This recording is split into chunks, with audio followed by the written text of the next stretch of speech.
Top of the Monday morning, fish keepers all over the world. It's your boy Chris. Welcome back to Fish for Thought, and you're watching Fish Tank Review. So this 500-gallon tank, and there's 45 Discus in that box. That is a lot of water. The light is off. All we can see is this massive piece of wood. Right now, it's not looking too hot. Judging by the sheer size and volume of water we're working with, I think we got a sleeper build. That's right. It's nighttime. All lights are off except for the tank. And it is pretty much a mind-blowing piece of modern art. I would take this over any painting any day. From this to this. It's incredible and honestly kind of refreshing. I'm imagining myself as the owner of this tank, and I just feel so safe, so secure. My mind is not bogged down. All I have to do is focus my attention on raising the Discus, which is a huge task. They do need their parameters to be really nice. Their temperatures cannot fluctuate too much. Their water parameters have to be pristine. So the owner went in a very intelligent way about it. All they did for hardscape is this one massive, super interesting piece of wood and maybe a rock. They even left it bare bottom. There is nothing else to worry about. No plants that you gotta take care of, so you don't have to dose CO2 or other liquid ferts that can mess with the parameters. Nothing, just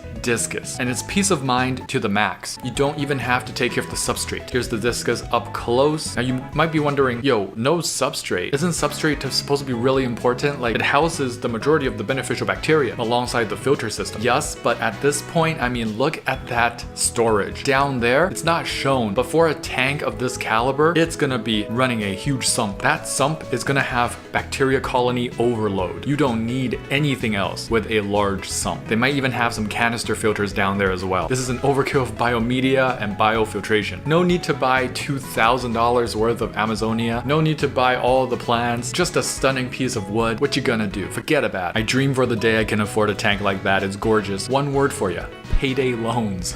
If that isn't the finest financial advice of all the 7 C's, I don't know what is. This is effing sexy. Thank you, Jizz Collector 5000.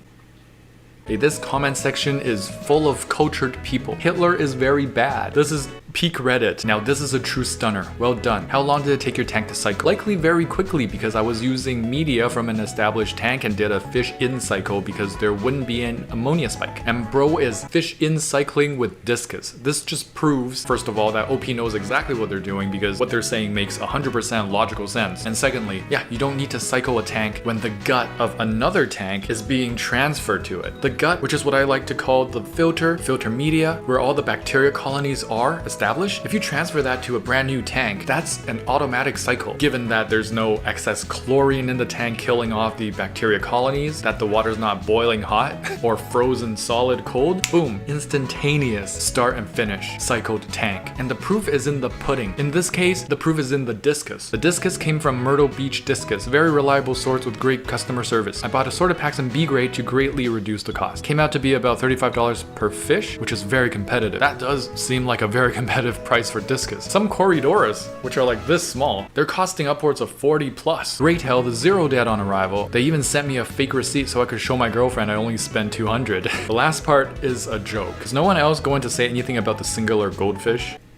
Hold up, wait a second. Let's go back, let's run it back. Goldfish. Oh shoot, we got an imposter. Hey, that's gotta be the luckiest goldfish. That's the dream, to sneak into a Discus tank. You are so well taken care of. Although the water might be a little warm for that goldfish. Goldfish like them a little colder. Did you reinforce the floor? Yes, I give it positive reinforcement every day. Quite the comedian. Quick pause, guys, to talk about the sponsor of this video, my patrons on Patreon. Fish Tank Review could not be possible without you guys, so thank you so much. If you also want to support this channel in a very real way, as little as $2 a month through the power of crowdfunding goes a long way for this channel. You also get perks in return, like submitting your fish tanks for a Fish Tank Review, talking to thousands of fish keepers around the world. Thank you so much for your consideration. Masticated Musings sent in their tank. It's got a dwarf gourami, 6 pygmy cories, and it started 1 year ago, rescaped many times, but this time they're going for it for the long term. And it's pretty nice. You got floaters to one side where there's really no plants, so you're not gonna outshade. The hardscape is pretty interesting. You could probably even get away with stuffing a few Anubias here and there in the hardscape. The Anubias do not mind a good shade. The other plants are healthy, vibrant. Dwarf gourami looks healthy. Shrimp. Don't see the cories. Oh, they might be over there. Very nicely stocked. 4 out of 5. Keep it up. The aquatics director at my local Petco is incredible. Bettas deserve better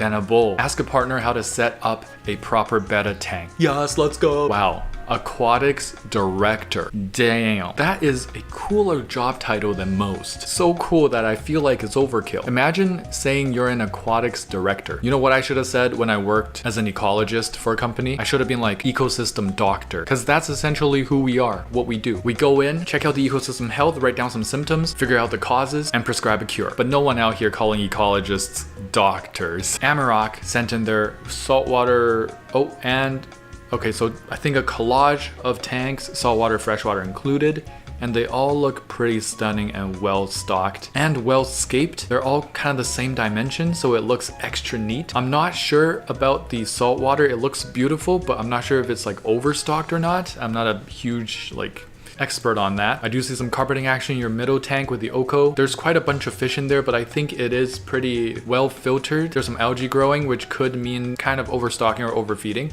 so watch out for that. But my favorite's gotta be the third tank. It's got like a Blackwater-esque sort of deal going on. The driftwood work is phenomenal. So first tank is a question mark out of 5. I would rate it 5 out of 5. It looks stunning, but again, I can't because I'm not an expert. The second tank, the carpet's still growing out, a 4.4 out of 5. And the third tank, that's where it takes the cake, 4.79. Keep it up. F no. Ugh, sassy. Her kid kicked the bag in the video, and the mother got insanely defensive when told she was wrong about cold water fish being easy pets. And she said she does have a small tank. Fish are the best starter pets for toddlers. First of all, what's going on in this picture? Why is the fish still in the bag? Where's the small tank? Why not put the fish in the tank? And apparently her kid kicked the bag? Why would you post that? I would try to hide that from the world, man. Some people have no shame. Maybe she's trying to prove that fish are easy because they can get kicked and it's fine, which is not the case. You know, fish are the best starter pet for toddlers should not be a sentence. In fact, toddlers should not have a starter pet. A lot of adults fail to take care of their pets properly. And just because a pet is smaller doesn't mean it's easier to take care of. You should just get rid of this whole notion of a starter pet. And if you label it a starter pet, you're going to think, oh, it's less work. Zorro sent in their 20-gallon tank. It is a 20 long. Hallelujah. Honey gourami and X-ray tetras. Interesting stocking and really interesting scape. I love the centerpiece wood. Just one big Mopani wood. Plantings all throughout. There's swords. There's Java fern, pothos coming out of the tank, floaters, solid tank. That's really understocked from what I can see. You can up those numbers, you know what I mean, if you really wanted to. Add another type of ditherfish in there if you want. 20 gallons long is no joke of a size and really conducive to ditherfish. The deep substrate, I am loving it. 4.48 out of 5, keep it up. This video is sent in by Shark Hop.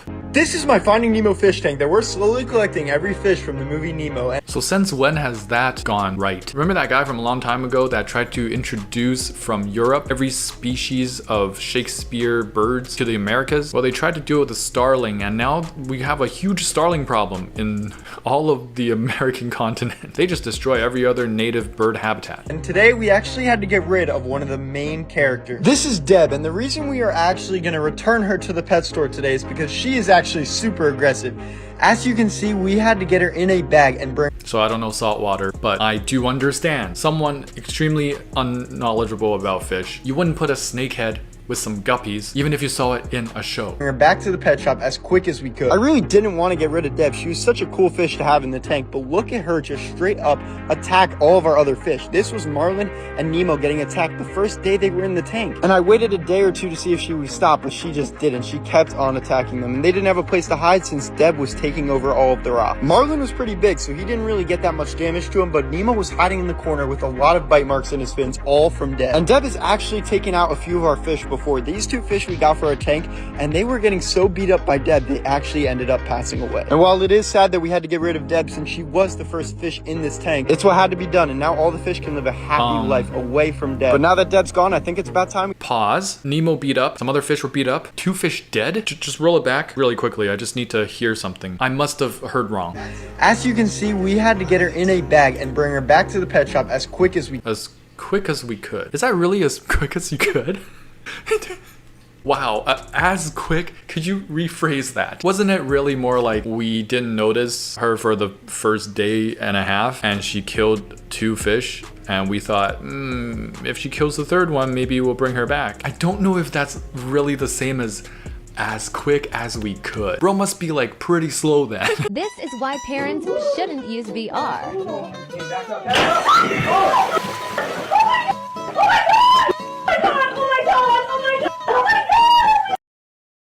gamer. That's what I call a pro gamer move right there. Headshot, pentakill, legendary kill. Fatalities all across the board. Let this be a PSA. Don't swing a bat when you have VR and can't see the real life. Decided to order shrimp online for the first time. It's safe to say I will not do that again. I am still in complete shock.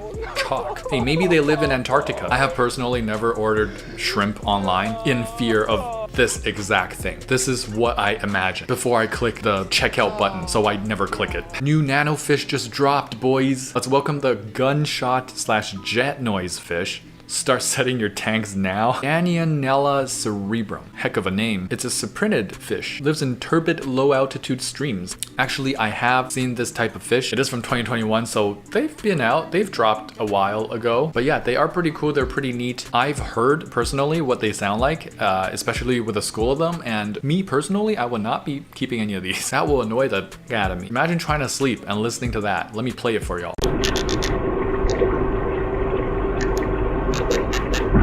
Yeah, no thanks. My life does not need that. It's cool though, it's cool, but a little freaky too. They're like crickets underwater. Does that not freak anyone else out a little bit? Grapes anyone? It's their first attempt at a planted tank. I think I've done this one, but this is showcased in video format and I found it interesting. There's so much activity going on down there. It's a pretty messy scape, but I like it. It's got hardscape, woodscape. All the inhabitants look super happy, healthy. And my favorite part is that the pothos just seemingly pokes the lid straight up and out of the way. Grapes anyone, even wrapped some of the pothos. I think the pothos is helping the lid stay there. Super interesting. What you might want to do for an alternative is get one of those clip-on lids with the light. That'll make for a more clean look, but this is actually pretty interesting look. It's like the pothos burst out of the tank. I can't remember what I rated it last time, if I did indeed do this one, but a 4.37 this time. Keep it. My hands look like this, so theirs can look like this. Not sure what kind of fish this is, but I feel like fish keepers can just understand what this is referring to. That might be a Nemo. Like, you get your hands wet and dirty all the time just to maintain their living quarters, just so they can show off their brilliant colors. Very true. Great meme. I saw someone post something similar. Check out this awesome thing at Petco. Your carnival fish will get this big, pulling no punches. Man, Petco, y'all really stepping up your game these days, huh? We got signage everywhere. More than some of the local fish stores I've seen. Well, that's also because Petco and PetSmart attracted certain different kind of clientele. They're a bit more big brand, so, you know, more generalist people go there. People who might not be as knowledgeable in the hobby. So this makes sense. And it's great to see them doing something about it. Do you personally know a Petco or PetSmart that still does not have signage? Based on a true event, happened today. Yes, it's my 22-gallon long. The clerk refused to sell me 5 dwarf sucker-mouthed plecos because I already had 12 neon tetras. Wait, what's a dwarf sucker-mouthed pleco? Let me search that up real quick though. I am not entirely sure what a dwarf suckermouth pleco is, but the Otocinclus can sometimes be known as the dwarf suckermouth. And I'm inclined to believe somewhere like Petco might label an Otocinclus catfish a dwarf suckermouth. So if that's the case, yeah, Petco's fault. 12 neon tetras has nothing to do with it. A 22-gallon long, they can take way more than 5 Otos and 12 neons. Come on. Worst nightmare. Friend watching my aquariums while I'm on vacation. I love all the white polka dots all over your fish. What? That is a nightmare and a half. That is the worst case scenario about to happen. Cuttlefish have 3 hearts because they love you so much. He loves you. I don't know why, but this post is super cute and funny. It's just the way that it's phrased. When you finally find the person who has been spending all your money on fish, it was you. Yourself all along. What you gonna do about it? Guys, I found Nemo, dried up dead fish. NSFW, I saw it and I probably wouldn't want you guys to see it. It's pretty much just a dried dead clownfish. And that is the reality of what Nemo would have turned into if he tried to escape the tank in real life. Kids, not everything is a Disney princess movie. Wait, is Nemo Pixar? Guys, welcome back to the end of the video. Sheesh, it feels like for some reason today, it feels like the video never even started or just started and we're already wrapping up. It's kind of sad. Wow, I didn't want this video to end. Before I let you guys go, here's this week's Katwa. What is your favorite Pixar/Disney animated film? Go. Mine is Frozen. Let me know in comments below. I'll see you guys there. If you enjoyed this video, please smash that like button and subscribe. There'll be more videos to come, and don't forget to get your hands wet. Tetra, tetra, tetra, we in a spot, coming in hot. Ventral fin dot, acclimate that. Where my shoal at, clear my fin rod from Cariciformes to Paracharodon. Hold on, there's not another fish that you can wish for. Lit fam sus, I finna one. I finna gone 3 days without furt. I'm an addict, like fanatic. I'm a baddest, no tabs, only dirt. My Cory gang so loyal, black tetra go skirt. We came to play, came to silence. Gang.